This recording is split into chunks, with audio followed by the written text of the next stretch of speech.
about Jesus, or about the sanctuary, or the second coming of Jesus, and they ask for our support to buy CDs, for example, it's not the same. We are not as enthusiastic. So we need to create a culture of support for our musicians and not criticize them, but support. So that's important. And there is so much music to make. It's music for evangelism, for weddings, contemporary songs, for kids, for teens, hymns. You can arrange hymns, you can come with new hymns. Music for congregational singing, it is important but it's not everything we can do. It is important to write songs for congregational singing, but we also need music for kids and for vacation Bibles, schools, educational songs, music and media. For example, film music that go with a Christian movie. And have you seen how Christian movies are bigger and more quality? They're growing. I'm very excited about that. Because I have friends that have come back to the church because of a movie, or they just got connected to God again, or by the first time because of a movie. It is true that we are still behind, I would say, some other big brands, but we are making a great progress. We need music to go with that as well. So, choir music, orchestra music, there's so much to do. Sometimes when we debate about music, we debate on instruments and hymns, for example. So our view, our perspective, sometimes is really limited. And there's so much we can do through music, so much to do. When I see the Creator, our Creator, I'm a big fan of his work because it's so unique in the way he perceives diversity. So you have this different colors, different sizes, different sounds, and Ellen G. White, she says something really beautiful. She says, our melody should sound like the melody of the birds. And if you think about the melody of the birds, they are very different. And I never seen a sparrow not being comfortable with another bird because it sings too loud or too high, or is too green or too blue. All the birds, they sing from their distinctive sound, and they are okay with it. They sing from their distinctive sound. I guess human beings, we are special birds, right? We're angry birds, maybe? No, not really. But sometimes we don't get comfortable if somebody sings something different from what I'm used to sing, because it's too soft, or too loud, or too green, or too blue. But that's not our Creator. He created diversity, and he loves difference. It's not a threat for him. It's just something that is a part of who he is. So I would like to talk a little bit about some countries that are really big on music, especially Adventist music. Number one is Brazil. Yeah. They said they're o mais grande do mundo, right? And well, they are in music ministry. They are number one. For many years, they have been producing an enormous variety of music, and that's the model that some other countries are following. Brazil. Why? There's a long story. I'm sure your pastor and Pastor Wife, they can tell you a lot better than I can tell you the story or the history.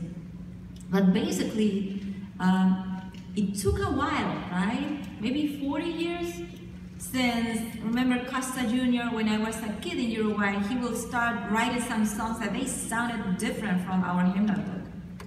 And I remember that people will be not very comfortable with William Costa Jr. songs because they were different.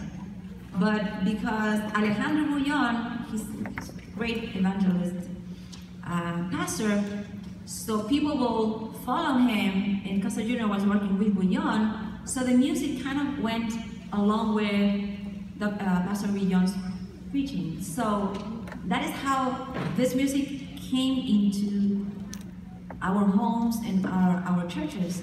And all of a sudden, we understood that the hymnal book is that great compilation, but there is more beyond the cover of the hymnal book.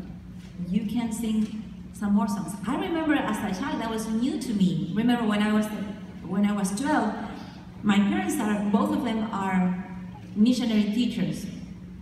So money was never a lot at home.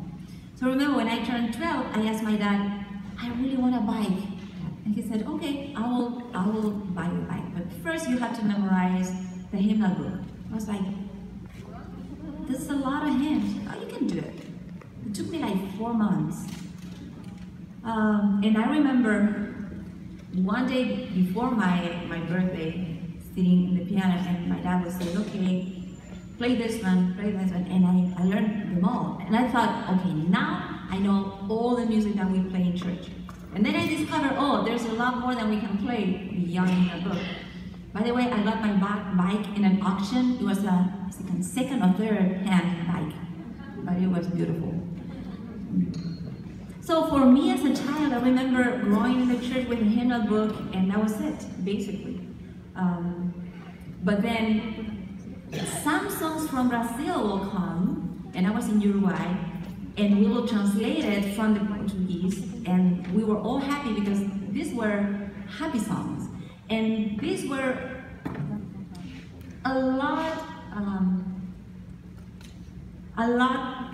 more into our culture, because Brazil, Uruguay, Argentina, they have more in common than Omnisapiente Dios habemos vencido. For example, that was a hymn that I was used to play and sing in our church. And then in 1982, when I was playing it, I remember the church speaking and some people leaving, and they were upset. And the pastor came and told me, don't play that hymn, because it's a British anthem. And it's 1982, and we are in war with Great Britain because of the Falkland Island. So we don't want to sing their national anthem. I was like, well, pastor, is here in the hymnal book. Yeah, but it's God Save the Queen. I was like, I had no idea. I thought it was a hymn. Well, it is a hymn. So that was confusing to me. But because it's in the hymnal book, we kind of baptize everything that is in the hymnal book as Christian. And many of those songs are Christian. When I say Christian, it's not that the do or the C, D, E, the notes are Christian. Notes are not pagan or Christian. It's just sound, right? Waves. But the lyrics and the form of the music make it Christian. So that was pretty confusing to me, but I understood as I was growing that most of our songs in the hymnal book, at least in the Hispanic one, they came from England, Germany, or North America. So if the song sounds like Uruguayan or Argentinian, it's less sacred. Do you know what I mean? It doesn't sound really sacred, but it sounds like Germany or Great Britain. Oh, so it's really sacred. So Brazil made me reconsider what is sacred, because you can write sacred music and still be from your culture. So that was totally new to me. I remember I was 13, 14 years old, and that was totally new to me. And I remember having this conversation with my professors and with my parents. And my parent would say, well, read this book. And he gave me Ellen G. White and Music, which is a book that I recommend you to read if you haven't. It's in English. Paul Hamill. It's a great book. And he explains how first hymns came to life in the Adventist movement. And it was very interesting. So most of our hymns, they come from the Methodist background, right? And Baptist as well.